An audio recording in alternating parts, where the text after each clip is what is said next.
Okay, another question I have is, if I feel euphoric and creative, does that mean I do not need help with a mental illness? And the answer to that, I think, is no. And because euphoria is part of my disease, you know, the euphoria that I explained in Linda's show. And I think it's important, again, to mention you can use the euphoria to be creative, as I do, but your creativity does not come from the euphoria. Like Charlie Parker was the greatest, you know, alto sax player of all time, and he had a heroin problem, and everybody, you know, said, hey, you got to be on heroin to play like Charlie Parker. You know, no, the answer to that's no. If you're a creative person, you don't have to be on drugs, you don't have to be mentally ill or high to be creative. You know, creativity, you know, is just ideas and thoughts in the brain. And you don't have to be ill to have them, you know.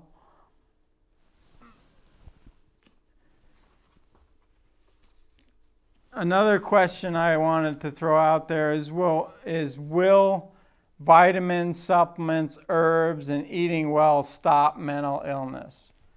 Now, I'm all for eating right, I'm all for healthy diets, but I think the modern medicine holds the door to curing this disease, and I think you need the modern meds. And a lot of people would disagree with that, but that's where I'm coming from.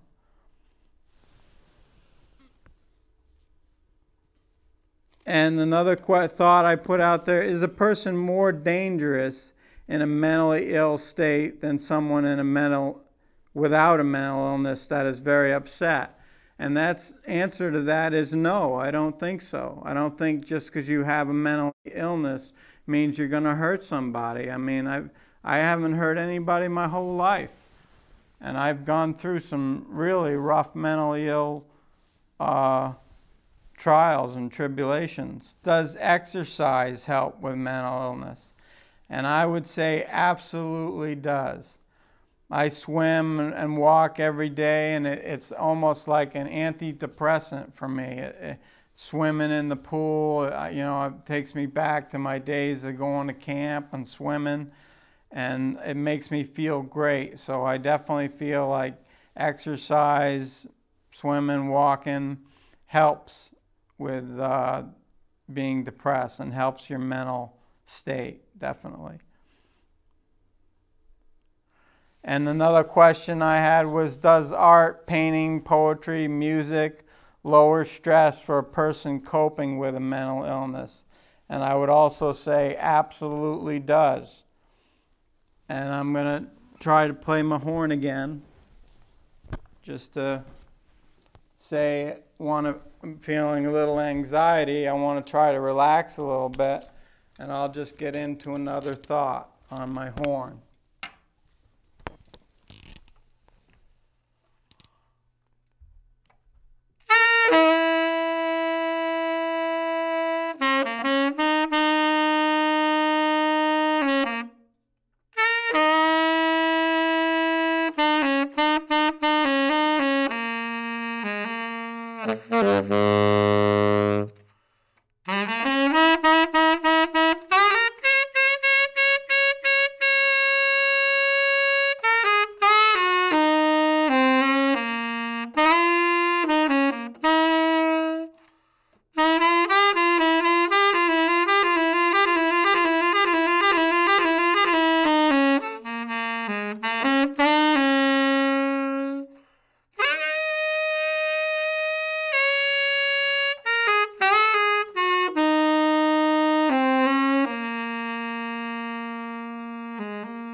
And that helps relax me.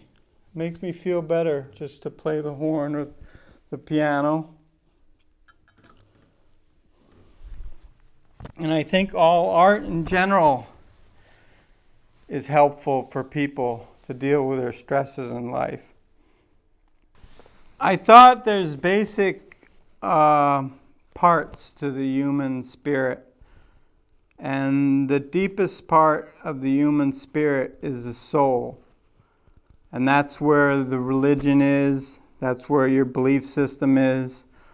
Right in your soul. And then beyond that is your conscience.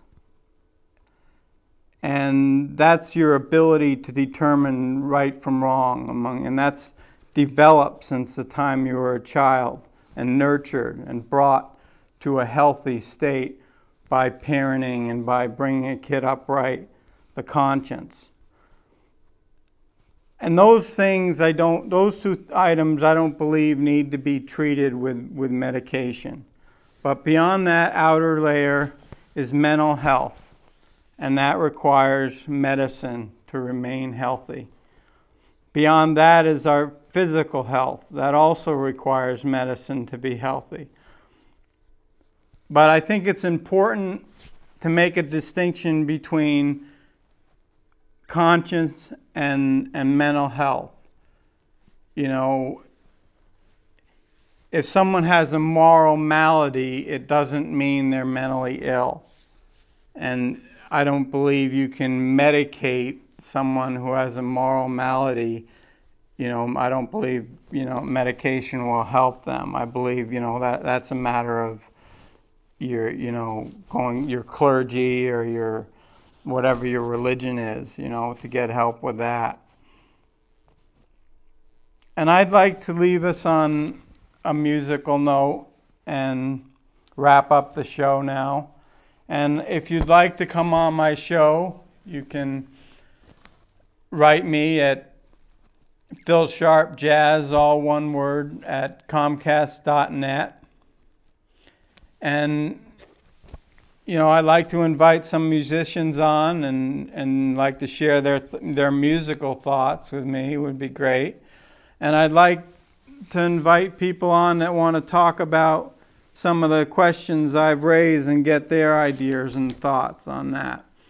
And I want to try to be that little drop in the ocean to make people more aware of these diseases and talk about them openly and try to lower the fear level of these diseases.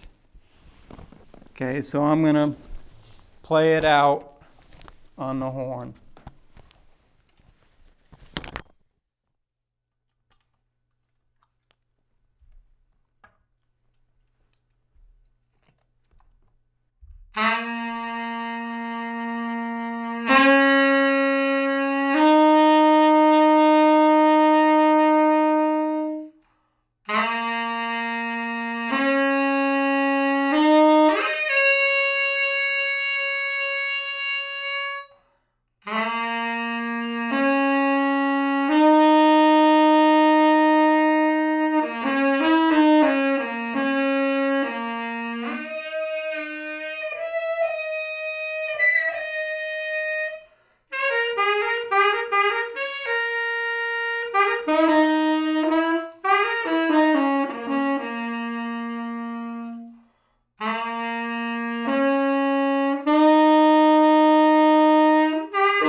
Thinking about how I love you so.